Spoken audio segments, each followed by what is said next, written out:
জানতো না। আমি অনেক টাকা, লাখ লাখ টাকা জোগাড় করেছি। এখনও আমার প্রস্তাব এসে ঘরে কয়েক লাখ টাকা আছে। দিয়ে গেলাম ওদের। আমার কিছু দরকার নেই। পার্থর মেয়েকে দিয়ে গেছি বাড়ি,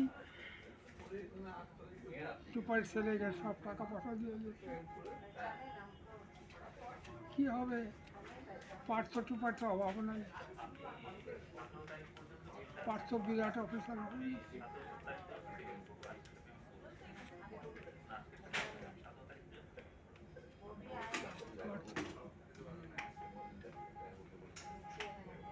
যাকে আপনি মন খারাপ করবেন না, সব ঠিক হয়ে যাবে। Sir video allow Howrah